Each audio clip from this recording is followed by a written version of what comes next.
Hi, beautiful people. I've been a bit absent recently. I've been unwell. So I had a really bad sore throat. Kind of felt like glass in my throat. And really bad cough, like a dry cough, which really knocked me on my ass. I don't typically get sick. So this was quite a shock for me. And I tend to not go out, tend to not do anything, not even let the world know that I'm unwell. So I went out with a mask one night.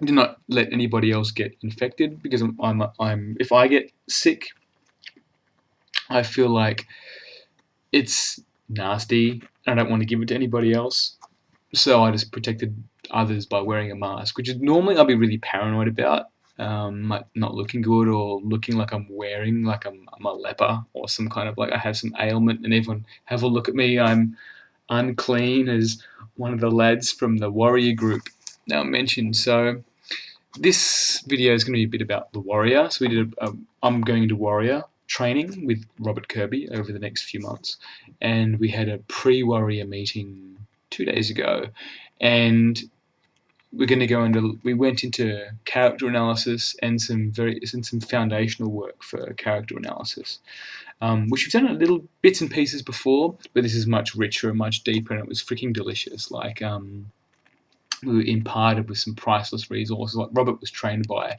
John Parrakos, and he got learnt from Wilhelm Reich. So there's a lot of um, knowledge and wisdom from these men. And I was doing some more research on Wilhelm recently, and he's a fascinating character, really, really fascinating character, and he's one of the first um, men and scientists that had his works burned by the US government. I didn't know that. I didn't realize they still did that kind of thing. So they did that, and I was like, dude, that's government. It's not cool. Anyway, so the getting all these resources really aligns with my human design and the investigator aspect. So I'm just like gobbling it all up. I love it. And I found an amazing therapist in Seattle who stumbled onto Reich's work as well a few years ago and is a trained body psychotherapist and is really passionate about healing men and treating this aspect that a therapy doesn't touch on. Most therapies do not touch on.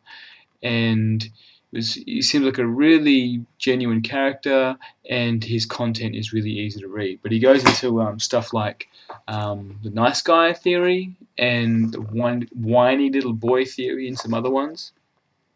Um, I'll just read you some nice guy stuff. The core characteristics. I mean, they overlap. I think it's more of um, a precursor to doing some of the core energetic work where you read this list and you go, oh man, that's me. I do that kind of stuff. Like I'll just read some out to you. Um, Believes deep down there's something fundamentally wrong with you. Seeks the approval of others.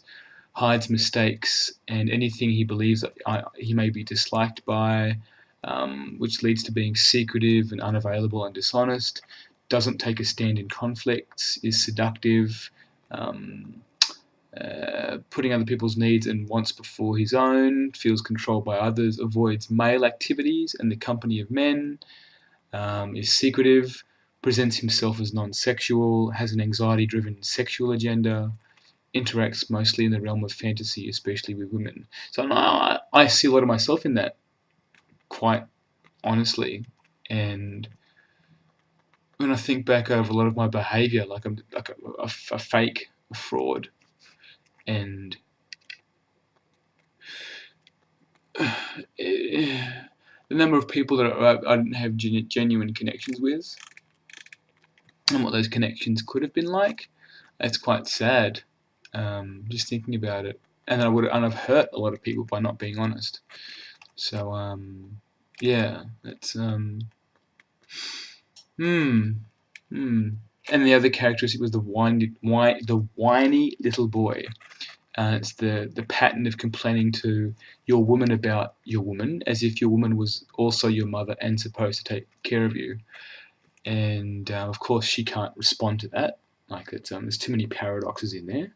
So just like this perpetuates, and like your partner becomes your therapist, which is not what your partner is supposed to be. My last relationship was like that. So, and I feel like she would complain to me about me, and I'm like, well, I don't know how to deal with that. The paradox is like, what do you want? So, but I've done that before in my relationships too. Like this kind of, I can almost feel the third person, first person type the paradox is coming in, where like you're talking about, like I'm talking about myself in third person as a child, like I don't have any power, and I'm talking about myself in first person, like I'm in control. So like someone listening to it I could imagine just like what are you even talking about? Um, and I've also been reading a book by Lewis Howes called The Mask of Masculinity, which I'll do a video review later when I'm done. Fantastic book, just really good. Um, Part of me wishes I'd read it a few years ago. It would have made a lot more sense for the relationship that I had then, but wasn't there. Timing wasn't right, and that's that. But I think it's a really good book going forward to use as like a guide, an introductory guide into looking at emotional work for men. So that's it for now. I need to get to bed.